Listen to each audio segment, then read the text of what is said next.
My dear students of class 8 and B, 8A and B, today we will read a poem, lesson 4, poem The Last Bargain, compiled by poet Rabindranath Tagore from Bengal. In this poem, in this poetry, we will know about the bargain. Bargain means partnership act to compose by one another. एक दूसरे से हम बात का सहमति करना या किसी वस्तु के हम क्रय विक्रय करते हैं। मान लो कोई आपको वस्तु क्रय करना है, बाजार में गए तो आप उसके प्राइस को पूछते हैं, आप भाई ये वस्तु कितना में देंगे? वो बोलता है हम 10 में देंगे। आप भी बोलते नहीं भाई इसको 8 में कर दो, 8 में कर दो। तो फिर आप वो सहमत नहीं होता है। फिर बाद में किसी दूसरे के यहाँ जाते हैं या बाद में जब स्थान छोड़ते हैं तो लास्ट तक वो समझता है कि वास्तव में ये वस्तु हमको देना चाहिए। तो इसी एक दूसरे के बीच में जो वार्ता होती है इसको बार्गेनिंग कहते हैं, इसको बार्गेनिंग कहते हैं। यानी उसके प्राइस को ठीक उसी प्रकार से इस पोयम में आप देखेंगे कि किस प्रकार से बार्गेन होता है। ए बार्गेन इज एन एग्रीमेंट। एक बार्गेन क्या होता है? एक एग्रीमेंट होता है, एक आपस में सहमति समझौता होती है। ये कैसे हो? इन विच बोथ पार्टी, दो पार्टीज के बीच में प्रॉमिस, प्रतिज्ञा होती है। ठीक है, इतना पर तय होगा तो हम आपको ये वस्तु दे देंगे। कोई भारी वस्तु होगा तो बोलेगा ठीक है मैं कल आऊंगा या एक सप्ताह के बाद आऊंगा तो आपके यहाँ से वस्तु मैं ले जाऊंगा। और वो पार्टनरशिप एक्ट के अनुसार वो प्रॉमिस होती है, वो प्रतिज्ञा के आधार पर वह आदमी उस चीज को कहीं दूसरे के हाथ नहीं बेचता है। ठीक उसी के अनुसार एक किंग और एक बॉय के बीच क्या होता है? To do something for each other. एक दूसरे के साथ एक समझौता होते हैं। Some is looking for work and waiting to be hired. और फिर रहता है the strike a bargain but think it worthless.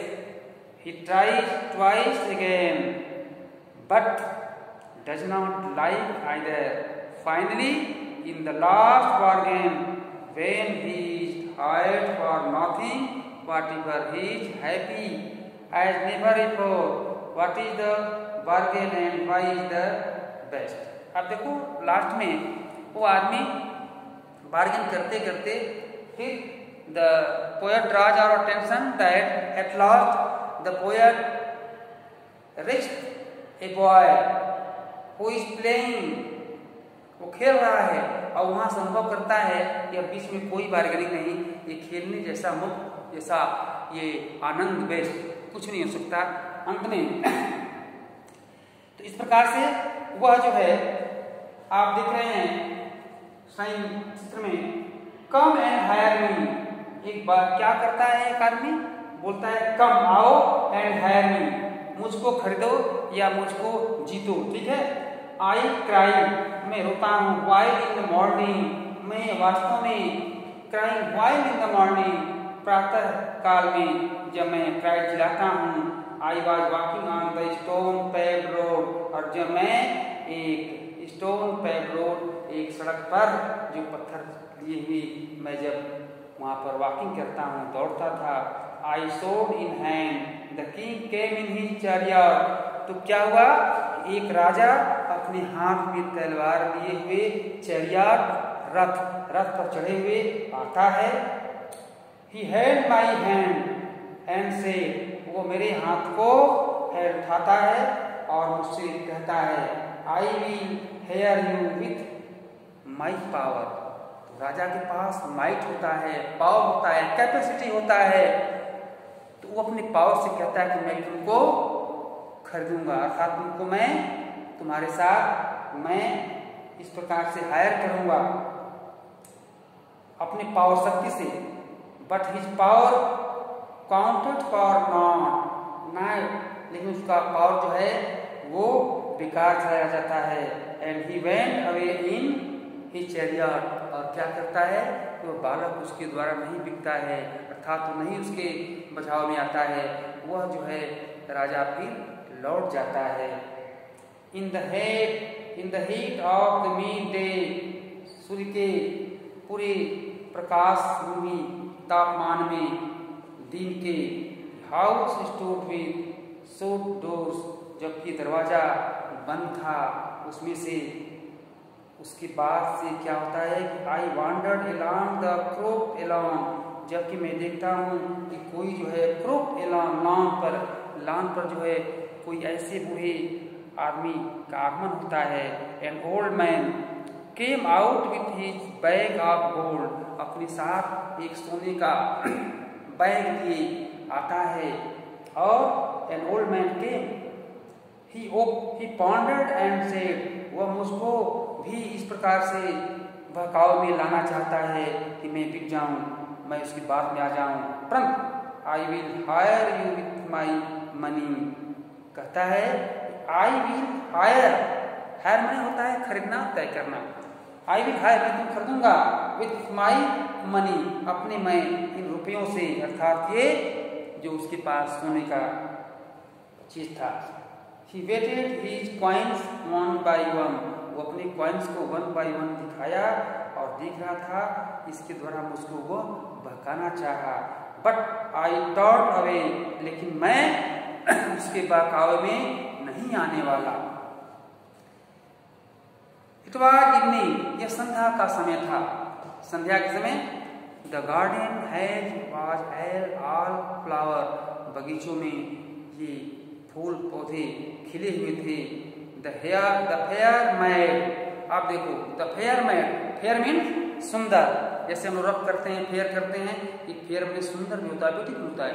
A fair mad, एक सुंदर औरत, केम आउट एंड सेड, आई और मुझसे सेड कही, आई विल हेयर यू, मैं तुमको खरीदूंगा, विथ माई ए स्माइल, मैं अपने एक मुस्कान से। ठीक है। अब ये बालक के पास विभिन्न प्रकार की क्रियाएं आती हैं। अब देखिए राजा क्या किया, वो आदमी क्या किया, ये औरत क्या करती है। तो इन्होंने कहा कि मैं तुमको एक अच्छे सुंदर मुस्कान से मैं तुमको अपने को हायर कर लूंगा, खरीद लूंगा, अर्थात उसके बहकाव में आना। along with the hair smile pale and melted into tear, उसका स्माइल जो है वास्तव में तो पिघल करके क्या हो गया, तो टीयर हो गया, आंसू बह गया, आंसू में बदल गया। And she went back alone into the dark, और फिर वह अंधेरे में ही वो उसके यहाँ से क्या करती है कि वो बैक हो जाती है, लौट जाती है। उसका ये स्माइल क्या हो गया, उसका स्माइल जो है मेल्टेड हो गया, पिघलता है, और टीयर पिघल करके आंसू में बदल जाता है, वो पुनः रिटर्न हो जाती है। The sun glistened on his sand and the sea waves broke waywardly, सूर्य का प्रातः होता है, चमकते हुए सूर्य फिर जो है समुद्र पर और सैंड बालू पर ऐसे दिखाई पड़ता है जैसे मानो वो चमकता हुआ तरंगे।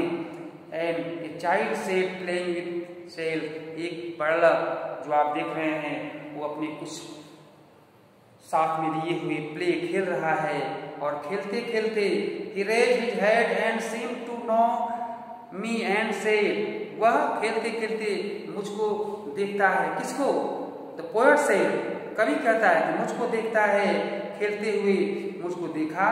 I hire with you nothing, अब देखो I hire with you nothing, मैं तुम्हारे साथ कुछ भी तय करना, कुछ भी देकर खरीदने का प्रयास नहीं करता, कि तो क्या करता हूं, फ्रॉम Hands forward,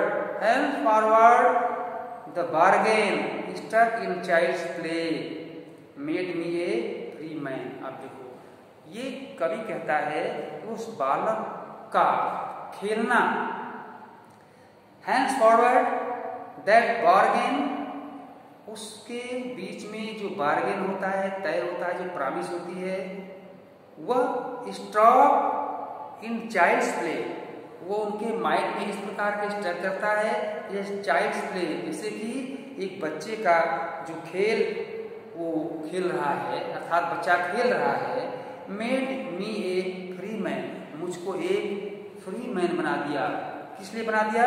कि ये सब जगह वो देखता है कि there anywhere very busy, the any man has no time to think itself, but the poet draws our attention to at last he saw a boy with playing and he take a knowledge from him that I am free man, कि मैं वास्तव में अब free man हो गया। कैसे? इस बच्चे के सीख से कि ये बच्चा कितने मुक्त होकर के खेल रहा है और कैसे इसके पास कोई there is no thing, no thought, कोई विचार और कोई बार्गेनिंग नहीं। तो उसको देख करके पोएट जो है अपने माइंड को बनाता है और एक वहां से वो सीख लेता है। तो इस पोएम को आप पूरे लिखेंगे। आप पोएम को लिखते समय पूरे अपर पोर्शन से लिखेंगे, पूरी पोर्शन से लिखेंगे और ये जब क्वेश्चन के आंसर लिखाएंगे तो आप लिखेंगे और पूरे पोएम को आप निकालिए और इसको remember this poem by heart. The poem compared by Rabindranath Tagore, a very great deals of poem in Bengal. Thank you.